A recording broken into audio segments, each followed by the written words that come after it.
तुझसे दूर मैं एक ही वजह के लिए हूँ, कमजोर हो जाता हूँ मैं। तुझसे दूर मैं एक ही वजह के लिए हूँ, आवारा बन जाता हूँ मैं। तुझे छू लूं तो कुछ मुझे हो जाएगा, जो मैं चाहता न हो मुझको।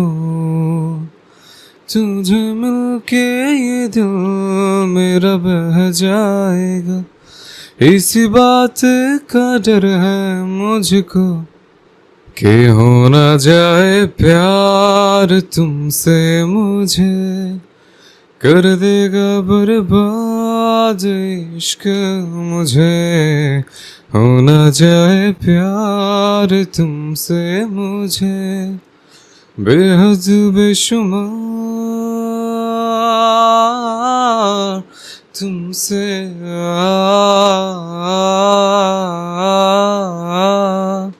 हो हो। কিন্তু ঘরের বাইরে লাগিয়েছিস, আমার জীবনে একজনই আছে, আর এটা আমার বউ। এক প্রকার আকাশ থেকে টপকে পড়ল যেন ছেলেগুলো। কণ্ঠনালী দিয়ে যেন বিস্ময়ে কথা বেরোচ্ছে না। সাইফুল খুব কষ্টে বলল, এর মানে তুই বিবাহিত? হুম। ওরে বাটপার, এই তুই সবাইকে জ্ঞান দিতে কখনো বিয়ে না করতে, বিয়ে মানে প্যারা, আর এইদিকে নিজেই সবার আগে কাজ সেরে বসে আছে। তখন বিয়েটা চাপে পড়ে করেছিলাম আমি। কিসের চাপ? উত্তরে বিয়ের সব ঘটনা একেবারে খুলে বলল কৃষাণ। তিন বন্ধু সেই ঘটনা শুনল মনোযোগ দিয়ে। অপরাহ্নে নাজমিন বেগমের ডাক শুনে রুম থেকে বেরিয়ে এলো হুমায়রা। ড্রয়িং রুমে নাজমিন বেগম, ইয়াসমিন বেগম ও জিনিয়া উপস্থিত। কিছুক্ষণ আগেই জিনিয়া ও হুমায়রার জন্য দুটো শাড়ির সাথে চুড়ি সহ বেশ কিছু জিনিসপত্র কিনে এনেছে আলভি। নববর্ষে সবসময়ই শাড়ি পরে জিনিয়া, এবারও তার ব্যতিক্রম নয়। আলভিকে সেই বলেছে শাড়ির কথা, আর হুমায়রার কথা যাওয়ার সময় নাজমিন বেগম বলে দিয়েছিলেন। এই কিছুদিনের অন্তরে আলভির সাথে জিনিয়ার সম্পর্ক খানিক স্বাভাবিক হয়েছে। সে যতটা মদন ভেবেছিল লোকটাকে, ততটাও মদন নয় লোকটা, বরং আগে থেকে এখনকার আলভি পুরোটাই ভিন্ন এবং সুদর্শনও হয়েছে। হুমায়রা আসতেই তার দিকে একটা শাড়ি বাড়িয়ে দিলেন নাজমিন বেগম। বললেন, নাও, এটা আলভি এনেছে তোমার জন্য। জিনিয়ার সাথে তুমিও পড়ো, দুই যা একসাথে পড়লে ভালো লাগবে। হুমায়রা বিভ্রান্তিতে পড়ে গেল। একে তো নববর্ষ উপলক্ষে এসব উদযাপন করা ইসলামে জায়েজ নয়, আবার আলভি রানা কোনো কিছু নেয়ার ক্ষেত্রে কৃষাণের তরফ থেকে নিষেধাজ্ঞা আছে। তবে সেটা সবার সামনে বলা যাবে না। অগত্যা প্রথম কারণটাই বলার সিদ্ধান্ত নিল। তবে এর আগেই ইয়াসমিন বেগম বলে উঠলেন, কৃষাণের চিন্তা করার দরকার নেই, ওকে বলবে আমি এনে দিয়েছি। নাজমিন বেগম কথাটা স্বাভাবিকভাবে নিলেও জিনিয়ার ভ্রু কুঁচকে গেল। বলল, কেন? আলবির এনে যে জিনিস নিলে সমস্যা কি? আসলে ওদের দুই ভাইয়ের মধ্যে একটু ঝামেলা আছে। ইয়াসমিন বেগমের উত্তরে মনে মনে অনেক কিছু ভাবনায় এলেও নিজেকে দমিয়ে রাখলো জিনিয়া। পরপর হুমায়রার উদ্দেশ্যে বলল, তুমি কি শাড়ি নিবে? আসলে ভাবি, আমি কখনো এইসব উদযাপন করি না, এগুলো ইসলামে জায়েজ না, তাই বলছিলাম। হুমায়রার কথায় মেজাজ খারাপ হলো জিনিয়ার। কোনো কিছু না ভেবেই মেয়েটাকে মাঝপথে থামিয়ে দিয়ে বলে উঠল, মাদ্রাসায় পড়েছো বলে সব বিষয়ে এমন ইসলাম টেরো না তো। বিরক্ত লাগে এসব। আর সবচেয়ে বড় কথা, আমার স্বামীর কোনো জিনিস নিবে না, কিন্তু আমার স্বামীর টাকা রোজগার তো ঠিকই খাচ্ছ তোমরা দুজন। তোমার স্বামী জীবনে একটা টাকা ইনকাম করেছে? ঘরের যত খরচ এর বেশিরভাগই তো আমার শ্বশুর আর স্বামীরই। সব জায়গায় নিজের স্বামীকে নিয়ে এত গর্ব করো কেন? কোন যোগ্যতায়? কিছুদিন আগেও আমার বাড়ির মানুষকে কথা শুনিয়েছো নিজের স্বামীর জন্য। অপ্রত্যাশিত কথাগুলো কর্ণকুহরে পৌঁছাতেই উপস্থিত সকলে নির্বাক হয়ে গেল। হুমায়রা শীতল চোখে চাইল সামনের রমণীর পানে। সে এটুকু বুঝতে পেরেছিল যে জিনিয়া তাকে তেমন একটা পছন্দ করে না। এই জন্য সর্বদাই নিজেকে জিনিয়ার থেকে দূরে রাখার চেষ্টা করেছে। করে এসেছে। তবে এরকম ব্যবহার মোটেও আশা করেনি মেয়েটা। না তো কোনোদিন কল্পনা করেছে ঠিক একই অবস্থা হয়েছে ইয়াসমিন বেগমের। ভদ্রমহিলা পুরো থ হয়ে আছেন, মুখে বলার মতো ভাষা খুঁজে পাচ্ছেন না তিনি। এরই মাঝে শোনা গেল নাজমিন বেগমের চড়া কণ্ঠ। জিনিয়া, এগুলো কিরকম কথা বলছো তুমি? আমি তো ভুল কিছু বলিনি আম্মু। তুমি রুমে যাও। কথা শুনল না জিনিয়া, নিজের জায়গায় ঠাই দাঁড়িয়ে রইল সে। নাজমিন বেগম নিজে এগিয়ে এলেন, পরপর ছেলের বউয়ের হাত ধরে টেনে নিয়ে যেতে লাগলেন। আম্মু, আপনি আমাকে রুমে নিয়ে যাচ্ছেন কেন? আমি ভুল কিছু বলেছি নাকি? প্রায় সবকিছু টাকাই তো আব্বু আর আপনার ছেলে দেয়। যেতে যেতে জিনিয়ার বলা কথাগুলো শুনতেই ধপ করে সোফায় বসে পড়লেন ইয়াসমিন বেগম। তখনই চৌখাটে দেখতে পেলেন ছেলের অবয়ব। রণমূর্তির ন্যায় দাঁড়িয়ে আছে কৃষাণ। একটু আগেই বন্ধুদের থেকে নিজেকে ছাড়িয়ে বাড়িতে প্রবেশ করেছিল সে। সবাই তার সাথে বাসে আসতে চেয়েছিল হুমায়রাকে দেখার জন্য, তবে কৃষাণ কোনো মতেই তাতে সায় দেয়নি, উল্টো শাসিয়ে চলে এসেছে। এখানে এসে জিনিয়ার বলা কথাবার্তা কর্ণপাত হতেই পা থেমে গেছে তার। ইয়াসমিন বেগম তাকে দেখতেই কান্না ভেজা কণ্ঠে চেঁচিয়ে উঠলেন। মানুষের থেকে এইভাবে কথা শোনার জন্যই তোকে জন্ম দিয়েছিলাম আমি। কোন পাপের ফলস্বরূপ তোর জন্ম হয়েছিল আমার পেটে? আর কি করলে একটু মানুষ হবি তুই? ভেবেছিলাম বিয়ে করালে বউয়ের টানে ভালো হবি, কাজ করবি, কিন্তু না, তুই কোনোদিনই মানুষ হবি না।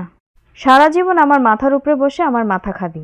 এর চেয়ে ভালো মেরে ফেল আমায়, মরে যদি একটু শান্তি মেলে তোর মেল থেকে। ভদ্রমহিলা হুঁশে নেই, রাগে দুঃখে মুখ দিয়ে যা বেরোচ্ছে বলে যাচ্ছেন। তখনই ভেসে আসলো কৃষাণের ঠান্ডা স্বর। আমি বেঁচে থাকতে আমার থেকে মুক্তি পাওয়ার জন্য মরতে হবে না তোমায়। আজকের পর থেকে কৃষাণ আর কখনো মির্জাপুরের অশান্তি নিয়ে আসবে না। মুহূর্তেই শান্ত হয়ে গেল পরিবেশ। হুমায়রা তখন স্তব্ধ হয়ে দাঁড়িয়ে আছে।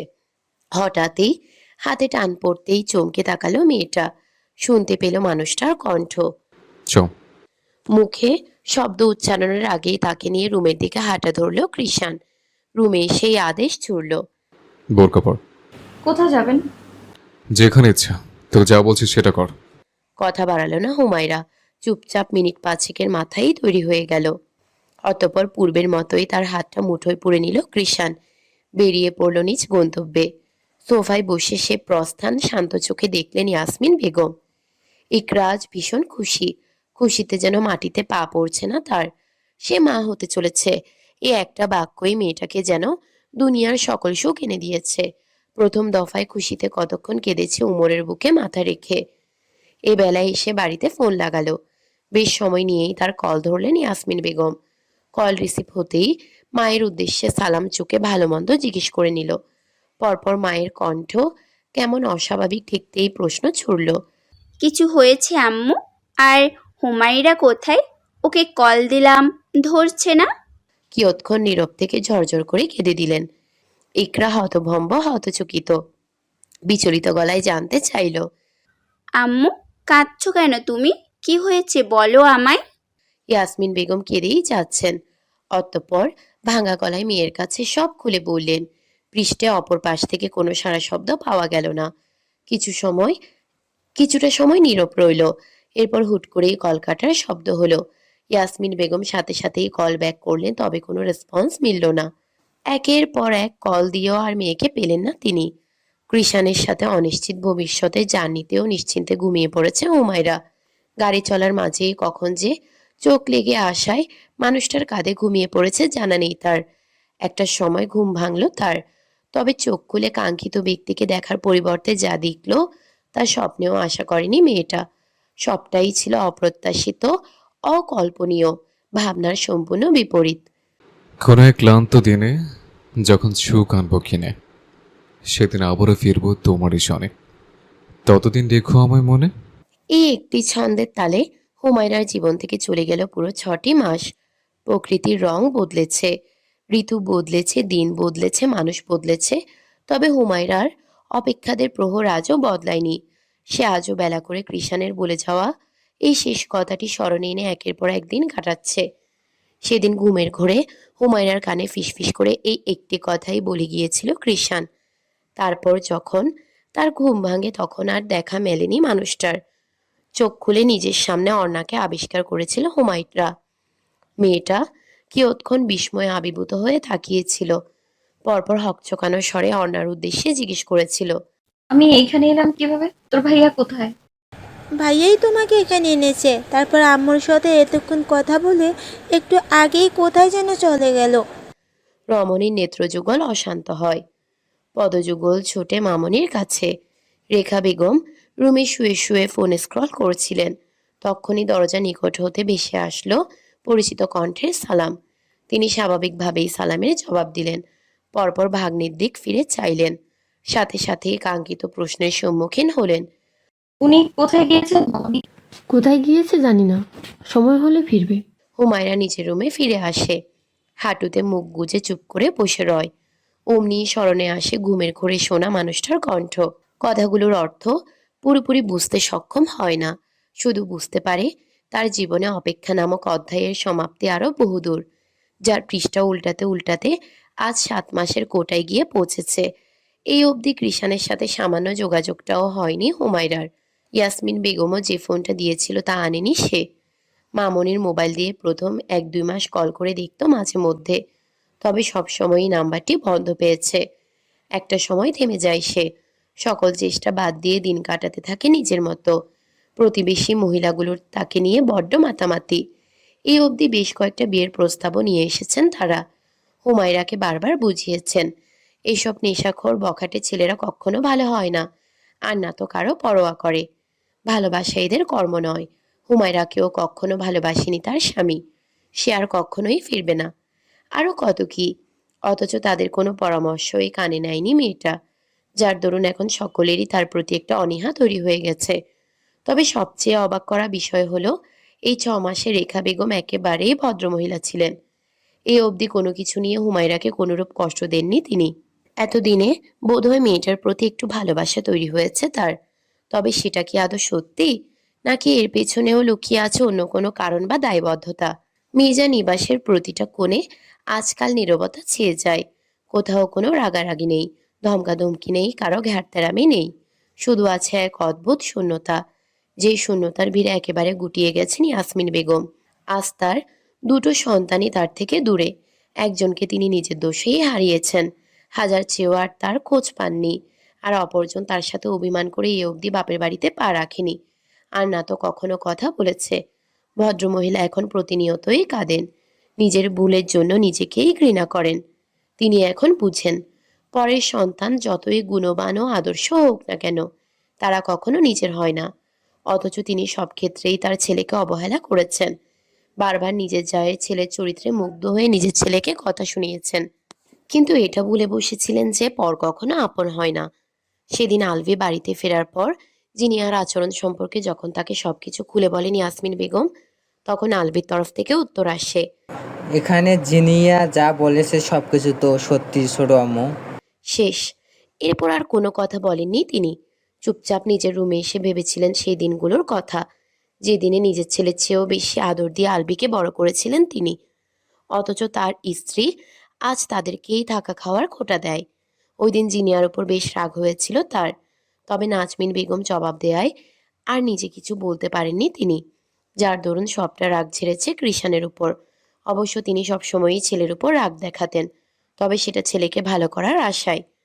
কথার দ্বারাতে যেন ছেলেটা শুধরায়, কিন্তু তার পন্থা ভুল ছিল, যা আজ হাড়ে হাড়ে টের পান তিনি। হয়তোবা এখন তার বখাটে ছেলেটা পুরোপুরি শুধরে গেছে, কিন্তু আফসোস সে এখন তার কাছে নেই। অবশ্য সেদিন ইচ্ছে করেই কৃষাণকে আটকাননি তিনি, চেয়েছিলেন এই জেদ থেকেই তার ছেলে মানুষ হোক। তবে আজকাল বড্ড পুক পড়ে ছেলেটার জন্য।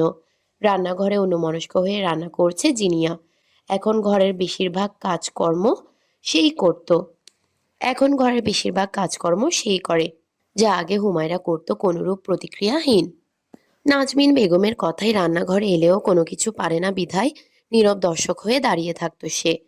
নাজমিন বেগম ও ইয়াসমিন বেগম জানতেন সে হুমায়রাকে সাহায্য করে আর রান্না শেখার চেষ্টা করে, তবে তেমন কিছুই না। সে দাঁড়িয়ে দাঁড়িয়ে রান্না শেখার ভান করত। মাঝে মাঝে হুমায়রাকে টুকটাক প্রশ্ন করত রান্না নিয়ে। হুমায়রা অভ্যাস মোতাবেক বিনয়ী স্বরেই জবাব দিত, অতঃপর নিজেই নিজের মতো করে সব কাজ করত। জিনিয়ার এখন মনে হয় মেয়েটা আসলেই ভালো ছিল, তার বোধহয় উচিত হয়নি সেদিন এরকম আচরণ করা। তবে ভিতরে থাকা ইগোর কারণে তা স্বীকার করে না। মনে মনে প্রায় সময়ই হুমায়রার স্মরণ এলেও চুপ থাকে। জোহরের সালাত আদায় করে বিছানায় ক্ষণিকের জন্য গায়ে দিল হুমায়রা। তক্ষুনি ফোন হাতে রুমে এলো অর্ণা। শয়নরত বোনকে দেখে এই প্রশ্ন ছুড়ল, আপু তোমার কি শরীর খারাপ? তাহলে এমন সময় শুয়ে পড়লে যে মন খারাপ? হুমায়রা শুকনো হাসলো। এই মেয়েটার একটু বেশি চিন্তা তাকে নিয়ে। দিনে অগণিতবার জিজ্ঞেস করবে, আপু তোমার কি মন খারাপ? হুমায়রার মুখে একটু হাসি না দেখলে হলো ওর। না রে বনু, আপুর মন খারাপ না, এমনিতে একটু শুয়েছিলাম। দুলাভাইয়ের কথা ভেবে মন খারাপ হয়েছে তোমার না? আচ্ছা তোমার কি মনে হয় দুলাভাই কি আদৌ ফিরবে? হুমায়রা অবাক হয় না। 12 বছরের মামাতো বোনের কথায় বয়সের তুলনায় একটু বেশি পেকে গেছে তার বোনটা। শান্ত স্বরেই উত্তর করে, জানি না, সবকিছু আল্লাহর উপর রেখে ছেড়ে দিয়েছি। তিনি যা চান তাই হবে। তোমার কি কষ্ট হয় না? কখনো একটু কাঁদো না তুমি, আবার অন্য জায়গায় বিয়েও করো না। মানুষের সামনে কেঁদে নিজেকে ভাঙতে নেই, পরে মানুষ সেই ভাঙার হৃদয়টাকে আরো আয়োজন করে ভাঙবে। আমি মানুষের সামনে ভেঙে পড়ি না, আমি ভাঙি রবের দরবারে, অতঃপর বুক ভরা শান্তি দিয়ে আমাকে পুনরায় জুড়ে দেন তিনি। আর বিয়ে, বিয়ে তো সেই কবেই হয়ে গেছে। কেবল সমাজের কাছে তা এখন শুধু এক বৃথা অপেক্ষা। অপেক্ষা নামক শব্দের উপাধি পেয়েছে। তবে তাতে কি, এই অপেক্ষায় অপেক্ষিত হয়েই এই ইহজীবন দিব্যি কাটিয়ে যাবে। যেদিন এই দেহটা সাদা কাফনে আবৃত হবে, সেদিন বুঝে নিবি দুনিয়াতে আমার অপেক্ষার অধ্যায়ের এখানেই সমাপ্তি। আর যদি এর আগেই দুলাভাই ফিরে আসে? ঠোঁটজোড়া শুধু কিঞ্চিত প্রসারিত হলো রমণীর। কোনো শব্দ নিঃসৃত হলো না। বিরক্ত হলো অর্ণা। বলল, দেখ দুলাভাই এমন কেন? আর এদিকে আমার পছন্দের একজন লেখক ফেরাবি মানব তার স্ত্রীকে এত ভালোবাসে যে তার স্ত্রীর উদ্দেশ্যে লেখা একটা ক্যাপশন দেখে সবাই জাস্ট মুগ্ধ হয়ে যায়। এটা আবার কে? হায় আল্লাহ, তোমাকে তো আরও একদিন বললাম। একদিন ফেসবুক স্ক্রল করতে গিয়ে সামনে ওনার একটা পোস্ট এসেছিল। লোকটার প্রোফাইল পিক দেখে কৌতূহলবশত আমি আইডিতে ঢুকেছিলাম। তারপর দেখি লোকটা আমাদের আইডির সাথে ফ্রেন্ড। আম্মুকে পরিচয় জিজ্ঞেস করতে বলছে আম্মুর দূর সম্পর্কে কী যেন হয় নাকি, আমি চিনব না। ওনার প্রোফাইল ঘাটাঘাটি করে প্রোফাইলে পিন করা ওনার পেজ পাই। পেজে ক্যাটাগরিতে লেখা রাইটার। উনি শুধু ক্যাপশন লিখে ওনার স্ত্রীকে উদ্দেশ্য করে। অনেকেই কমেন্ট বলেছিল ওনাদের নিয়ে গল্প লিখতে। উত্তরে উনি কী লিখে পোস্ট করেছে জানো? তাকে নিয়ে আমি লিখতে বসলে লেখা শেষ করা যাবে না, তবে তার বর্ণনা শুনে কেউ তার প্রেমে পড়বে তা আমার সহ্য হবে না। ছোট উত্তর হুমায়রার। অর্ণা থেমে নেই। পেজটাতে ঢুকে বেছে বেছে নিজের পছন্দের ক্যাপশনগুলো আওড়াতে লাগলো। শুনছো মেয়ে, আমার রুক্ষ চুলে তোমার তুলতুলে হাতের বিচরণ নেই বলে ওরা আজ বড্ড পাগলাটে হয়ে আছে। তোমার এই মায়াবী চোখের পল্লব ছাপধানো দেখতে না পেয়ে আমার ঘুমের রাজ্যে আজ অনিদ্র নেমেছে। তোমার স্নিগ্ধ ঠোঁটের হাসির অভাবে হৃদগহিনীর শান্তির আজ নিখোঁজ হয়েছে। চুপ করো না। অত্যাধিক শান্ত স্বর হুমায়রার। অর্ণার বলা ক্যাপশন শুনে বারবার কৃষাণের সাথে কাটানো নিজের অতীতের মাঝে চলে যাচ্ছে সে। অমনি ভিতরে শূন্যতারা জাগ্রত হয়ে উঠছে। অর্ণা চুপ হয়ে গেল। কিয়ৎক্ষণ থেমে ফের বলল, এইদিকে তুমি দুলাভাইকে এত ভালোবাসার পরেও দুলাভাই তোমাকে ছেড়ে চলে গেছে, আর অন্যদিকে ফেরারি মানব তার স্ত্রীকে এত ভালোবাসার পরেও সে তাকে ছেড়ে চলে গেছে। তুই কি করে জেনেছিস তার স্ত্রী তাকে ছেড়ে চলে গিয়েছে? মামুনি বলেছে? না, আম্মু জিজ্ঞেস করতে গিয়েছিলাম। আম্মু বলছে ওই আইডিতে আর ঢুকতে দেখলে আমাকে ফোন ধরতে দেবে না। আমি ক্যাপশন দেখেই আন্দাজ করেছি। মানুষের ব্যাপারে এত কিছু না ভেবে ঠিক মতো পড়াশোনা কর, নয়তো মামুনির কাছে বিচার দিব। বলেই টান মেরে ফোনটা নিয়ে নেয় হুমায়রা। আরে আপু, এটা কি পড়ার সময় হলো নাকি? রাতে পড়বো, এখন ফোন চালাবো। আম্মুর থেকে বলে এনেছি মোবাইল। হাত বাড়িয়ে ফোনটা নেওয়ার চেষ্টা করলো অর্ণা। হুমায়রা দিতে চাইল না। স্ক্রিনে তখন ফেরারি মানব আইডিটা ভাসছে। দু বোনের হাতাহাতির মাঝে মনোযোগ। কখন যে বেখেয়ালি হুমায়রার আঙ্গুল চাপ পড়ে আইডিতে কল চলে গেছে সেদিকে ধ্যান নেই তার। ঢাকা উত্তরা। ছোটখাটো একটা ব্যাচেলর রুম। সেখানে স্থান পেয়েছে গুটি কয়েক সিঙ্গেল ব্যাট। তবে ব্যাটগুলোতে তখন কোনো মানুষ নেই। তন্মধ্যে একটা বেড কাঁপিয়ে সেখানে রাখা ফোনটা বেজে উঠল। ঘরময় প্রতিধ্বনিত হলো মুস্তফা গজলটির কিছু লাইন। সাইয়েদুল আওয়ালি সাইয়েদুল আখিরি, ওহে মেরা নাবি, ওহে মেরা নাবি। এর মাঝেই জায়নামাজ হাতে ফোনের মালিক এগিয়ে এলো। মাত্রই বোধ হয় সালাদ শেষ হয়েছে তার। মাথায় টুপি, ঘাড় সমান লম্বা সিল্কি চুলগুলো হালকা বাঁকানো, মুখে খোঁচা খোঁচা চাপধারী, পরনে ওয়াইন কালারের শার্টে সবগুলো বোতাম লাগানো। জায়নামাজটা যথাস্থানে রেখে ধীরে সুস্থে এসে ফোনটা হাতে নিল সে। স্ক্রিনে তাকাতে ঘন ভ্রুযুগল কুচকালো পুরুষটির। এমন সময় বোধহয় আশা করেনি কলটি। কিয়ৎক্ষণ সময় নিয়ে ফোন রিসিভ করলো মানব। গমগমের স্বরে সালাম চুকলো। আসসালামু আলাইকুম। ও পাশ থেকে কোনো সাড়া শব্দ পাওয়া গেল না। অদ্ভুত নীরবতায় থমকে গেল পরিবেশ। হঠাৎ মোবাইলের ভিতর থেকে একটা পুরুষালী কণ্ঠ ভেসে আসতেই চমকে উঠল হুমায়রা ও অর্ণা।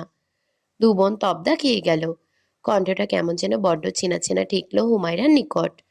মেয়েটা তৎক্ষণাৎ স্ক্রিনে তাকালো। সেখানে ঝলমল করছে ফেরারি মানব লেখাটা। প্রোফাইল পিকচারেও একই লেখার ছবি। মেয়েটা হতভম্ব, হতচকিত। বিস্ময়ে কথা বের হচ্ছে না, শুধু শোনা যাচ্ছে তার ভারী নিঃশ্বাসের শব্দ। তখনই হুট করেই ও পাশ থেকে কলটা কেটে গেল। হুমায়রা তখনও স্তব্ধ হয়ে আছে। মেয়েটার বারবার মনে হচ্ছে সে কৃষাণের কণ্ঠ শুনেছে। পরক্ষণেই ফের ভাবল, এটা তো তার মামনির আত্মীয়। আর কৃষাণ হলে কি কলটা কেটে দিত? সেই আজকাল বেশি ভাবছে মানুষটাকে নিয়ে। মেয়েটা শান্ত হয়ে যায়। পরপর ফোনটা দিয়ে দেয় অর্ণাকে। অর্ণা এখন ফেরারি মানব আইডিটা নিয়ে খটকায় আছে। হুমায়রার মতো তারও কিছুটা সন্দেহ হয়েছে। মনে জাগছে অন্য প্রশ্ন, তার আম্মু তাকে মিথ্যে বলেনি তো? এটা আসলেই রেখা বেগমের কোনো দুঃসম্পর্কের আত্মীয়ের আইডি? খুঁটিয়ে খুঁটিয়ে পুনরায় আইডির সব ডিটেলস চেক করতে লাগলো মেয়েটা।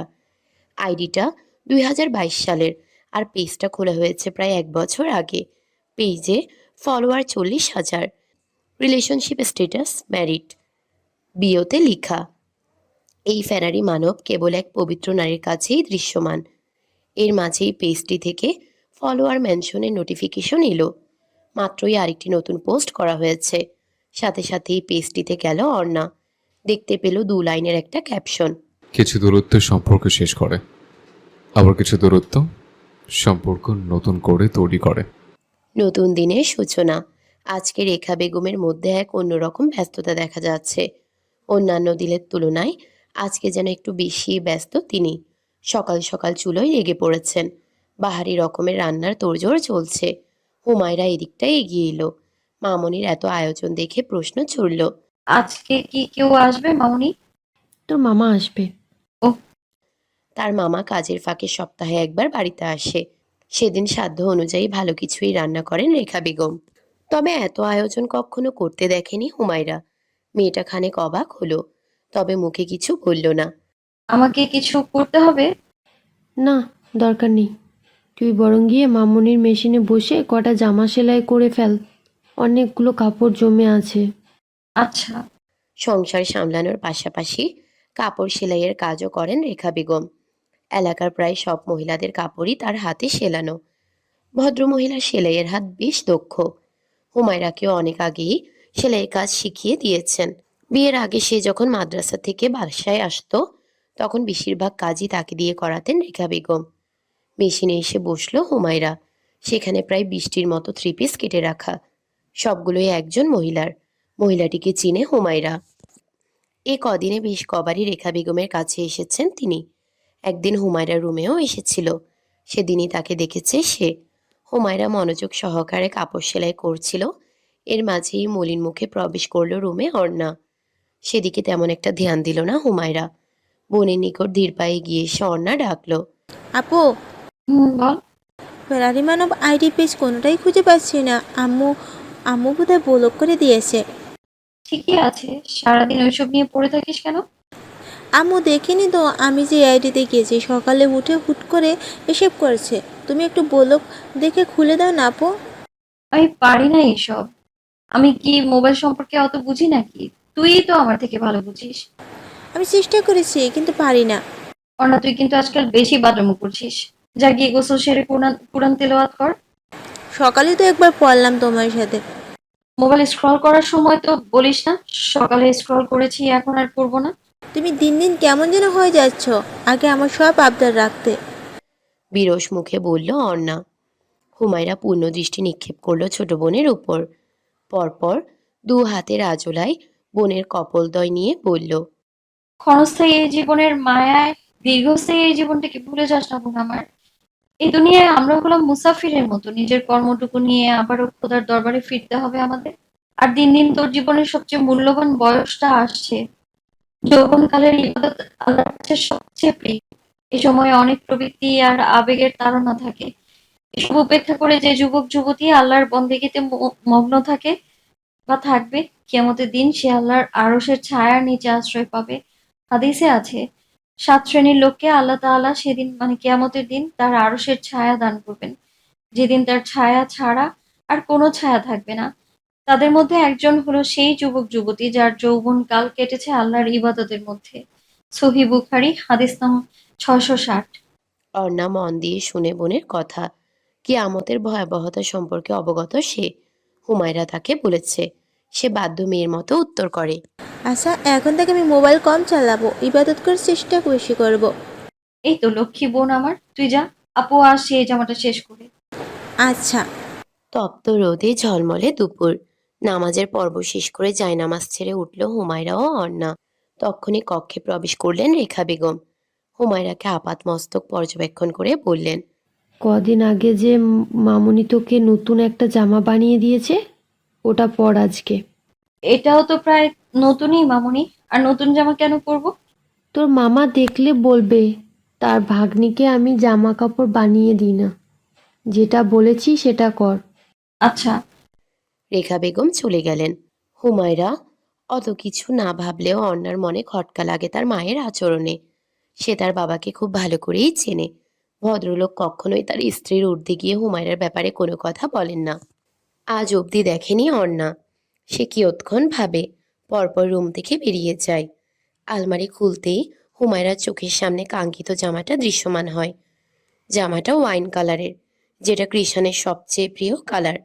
কিছুদিন আগে এটা বানিয়ে দিয়েছে রেখা বেগম। জামাটা দেখতেই সর্বপ্রথম মানুষটার কথা মনে পড়েছিল হুমায়রার। আচ্ছা, মানুষটাও কি এভাবে বেলা অবেলায় তাকে মনে করে? কোনো এক ক্লান্ত বিকেলে তার মতোই কি বিষণ্ণতারা হানা দেয় তার হৃদগহীনে? একটি বারের জন্যও কি ইচ্ছে হয় না তার কাছে ছুটে আসতে? হয়তোবা না, ইচ্ছে হলে কি আর এতগুলো দিন সামান্য যোগাযোগটাও করতো না? কিন্তু মানুষটার চোখে যে স্পষ্ট ভালোবাসা দেখেছিল হুমায়রা, প্রতিটা আচরণ কথাবার্তা বুঝিয়ে দিত মানুষটা তাকে ভালোবাসে। তবে এই ভালোবাসার পরিণতি এমন কেন হলো? একটা সুখের সংসার কি হওয়া যেত না? কি এমন হয়ে যেত একটা সুখের সংসার হলে? এত এত অভিযোগ, অভিমান মনের মধ্যে মাটি চাপা দিয়েই নিজের প্রিয় পুরুষের প্রিয় রঙে রঙিন হলো হুমায়রা। চোখ বুজে লম্বা শ্বাস নিল। উচ্চারণ করলো প্রিয় 3টি শব্দ। হাসবুনাল্লাহ ওয়া নি'মাল ওয়াকিল। আমার জন্য আমার আল্লাহই যথেষ্ট। এশার নামাজ শেষে রেখা বেগমের রুমে চুপটি করে বসে আছে হুমায়রা ও অর্ণা। বসার রুম থেকে মানুষের কথাবার্তা শোনা যাচ্ছে। তন্মধ্যে একটা কণ্ঠ চেনা হুমায়রার। একটু আগে যার কাপড় সেলাই করেছে সেই মহিলার কণ্ঠ এটা। সাথে কিছু পুরুষালী কণ্ঠও শোনা যাচ্ছে। অজানা আশঙ্কায় বুক কাঁপে মেয়েটার। পাশে থাকা অর্ণার উদ্দেশ্যে জিজ্ঞেস করে। ওনারা কেন এখানে এসেছে? অর্ণা চুপসে যায়। রেখা বেগম তাকে সাবধান করে গেছেন হুমায়রাকে কিছু না বলতে। বাইরে যে ভদ্রমহিলা এসেছেন তিনি বেশ বিত্তশালী। তার একমাত্র ছেলের বউ মাস কয়েক আগেই পালিয়ে গেছে। আজ সেই ছেলের সাথেই হুমায়রার বিয়ে দিতে যাচ্ছেন রেখা বেগম। ছেলেদের বলেছেন হুমায়রার স্বামী মারা গেছে। বেশ আগে থেকেই সবার অগোচরে বিয়ের সব কথাবার্তা সেরে নিয়েছেন রেখা বেগম ও তার স্বামী। নিশ্চয়ই বিয়েটার পেছনে তাদের কোনো বড় স্বার্থ আছে, নয়তো এর আগে যত বিয়ে এসেছে সেগুলোতে রাজি হননি তারা। স্বার্থ সম্পর্কে অর্ণা অবগত নয়। সেও একটু আগেই বিয়ের ব্যাপারে জেনেছে। হুমায়রার সুখের কথা বলে মেয়েকে নিজের মতো বুঝিয়ে দিয়ে গেছেন রেখা বেগম। সাবধান করে গেছেন মোটেও যেন হুমায়রা কিছু জানতে না পারে। কিরে, কথা বলছিস না কেন? আমি কিছু। তুই অন্তত আমার সাথে মিথ্যে বলিস না অর্ণা। বোন আমার, দয়া করে বল মামুনি কি করতে চাইছে? ওনারা এখানে কেন এসেছেন? অর্ণা ঢোক গিলে এর মাঝেই সেখানে উপস্থিত হয় রেখা বেগম। সাথে সাথেই প্রশ্নের সম্মুখীন হন। মামুনি কি করতে চাচ্ছেন আপনি? বাইরে এত লোকজন কেন এসেছে? শান্ত হ, মামুনির কথা মন দিয়ে শোন। বাইরে তোকে দেখতে এসেছে ছেলে লাখে একজন, কোনো দিক দিয়ে কমতি নেই। মামুনি কি তোর খারাপ চাইবে বল? এতদিনও তো অনেক বিয়ে এসেছে, আমি রাজি হয়েছি বল।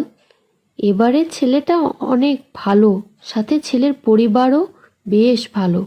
ওদেরকে আমি বলেছি তোর জামাই মারা।